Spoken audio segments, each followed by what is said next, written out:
setiap diri itu mempunyai hak dan kebebasan dalam menyatakan apa jua pandangan dan kehendaknya. Namun ianya masih dalam batas-batas yang masih lagi bermaruah pada segi akhlak dan juga peradaban manusia. Dan apa jua pandangan atau pemikiran itu sebaiknya adalah hal yang membawa kepada kebaikan sejagat, tidak membawa mudarat pada diri juga masyarakat umum.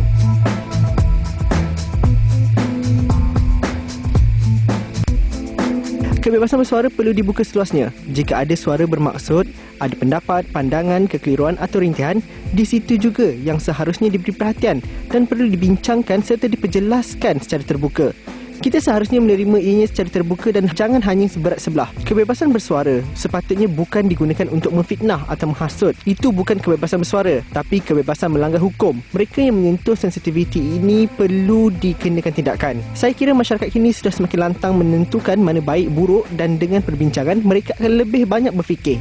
Dengan merendahkan ego, saya percaya mereka akan mengutarakan suara yang nadanya indah dan senada dengan masyarakat sekeliling.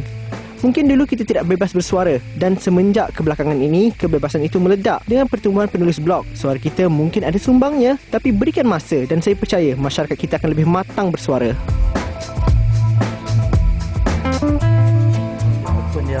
Dia punya speaker. Terima kasih kerana anda terus bersama saya dan saudara Noami dalam program Wartawan. Kita masih membicarakan hak kebebasan bersuara dan juga menuntut. Okey, terima kasih Sunan Isa dan juga Faizal atas pandangan anda tadi. Okey, negara kita negara berbagai kaum dan juga multi etnik, tak kiralah Melayu, Cina, India dan juga kaum-kaum di Sabah dan Sarawak. Orang kata apabila kita cerita pasal kebebasan bersuara ni, susahlah ada kekangan ini itu kerana kita multi etnik, kena jaga kaum itu, kena jaga kaum ini dan sebagainya. Tetapi saya melihat dari perspektif yang berbeza. Bagaimana kita mengambil kekuatan kepelbagaian ini untuk menjadikan satu aset yang terbesar bagi negara dan kita dapat meraihkan kepelbagaian, perbezaan pandangan ini untuk kita menjadikan sebuah negara yang bagus masa akan datang dan sekarang ni. Macam saya kira bersetuju dengan pandangan yang tadi. Sebab apa? Sebab kalau kita tengok dalam perkembangan sejarah berkaitan tentang kebebasan ini, kebebasan ni tak datang tunggal. Maksudnya tuntutan terhadap kebebasan tak datang tunggal. Kalau dulu sebelum adanya negara bangsa ni, istilah kebebasan ni mungkin terhad, mungkin untuk mengelakkan kezaliman, misalnya dulu zaman Firaun zalim dan sebagainya. So kebebasan didefinisikan dalam konteks itu. Tapi apabila ada negara bangsa dan sebagainya, bila negara bangsa ada tuntutan tentang kebebasan individu, dia datang dalam konteks lain. Jadi kebebasan itu bukan sekadar untuk lepaskan daripada kezaliman, tetapi bebas untuk menjadi diri sendiri, the state of being, untuk jadi apa saja.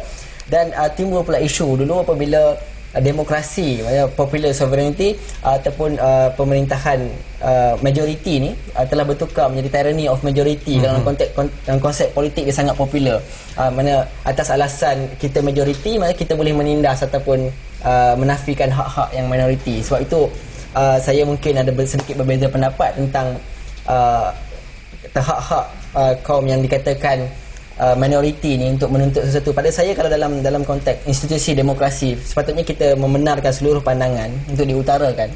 Dan kalau kita ada media-media yang lain untuk menjawab balas, apa yang digunakan. Ya, apa yang masalah sekarang apabila media kita secara umumnya rakyat faham, dan dalam persepsi rakyat bahawa media kita ni dikawal, tidak bebas sebagainya, kerajaan yang menentukan apa yang boleh, apa yang tidak boleh. Jadi masih lagi approach tu top down.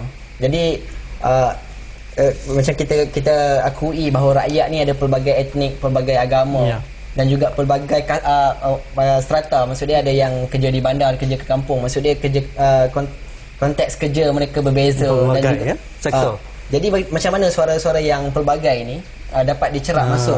Sebab apa? Sebab bila kita cakap tentang konsep tyranny of majority ni, apabila kerajaan ni dipinjamkan kuasa untuk seluruh tempoh, ada kecenderungan untuk yang biasa selalu kita nak tunjukkan bahawa apa yang kita buat sentiasa betul, orang lain buat sentiasa tak betul. Sedangkan kalau kita ada konsep kebebasan, jadi semua orang boleh menilai apa yang lebih baik, apa yang kurang baik, apa yang mungkin baik tapi kita belum bersedia, apa yang sebenarnya selama ni kita buat tak baik dan kita perlu ubah. Bagaimana kita mengambil peluang ini? Kerana dalam hari ini dengan ledakan maklumat, ledakan media baru dan juga peluang yang kita dengar hari ini, konsep satu Malaysia dan juga peluang yang diberikan oleh Perdana Menteri kita, rakyat diutamakan kan. Jadi bagaimana ke masyarakat keseluruhannya, civil society, ke pihak individu masyarakat, setiap komuniti masyarakat mengambil peluang untuk melihat satu konsep yang berbeza, satu peluang bagaimana hak kebebasan bersuara itu diraikan dan akhirnya kita mendapat idea-idea baru dan bagaimana kita membawa Malaysia satu anjakan baru ke depan dengan cepat. Kerana kalau kita lambat benda ni,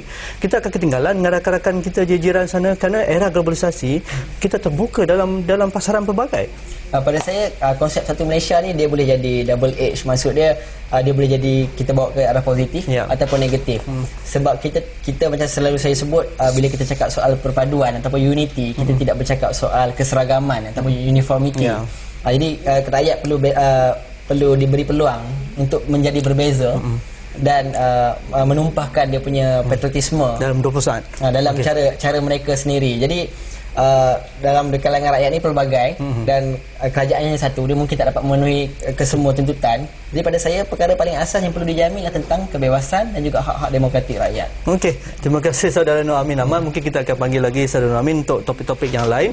Atas pandangan anda, terima kasih yang telah menghantar melalui Facebook kami, email kami dan sebagainya. Malam esok kita nak cerita pasal melaksanakan sistem satu sekolah. Ini satu lagi wawasan dan bagaimana kita melihat generasi masa depan akan bercakap dalam satu suara, dalam satu nada, dalam apa jua mereka lakukan, tak kira lah dalam pelbagai kaum Melayu, India, Cina dan pelbagai kaum-kaum lain di Sabah dan Sarawak. Bagaimana konsep satu sekolah ini boleh direalisasikan pada waktu sekarang dan mungkin pada masa akan datang. Terima kasih, kita jumpa lagi. Sekian, Assalamualaikum.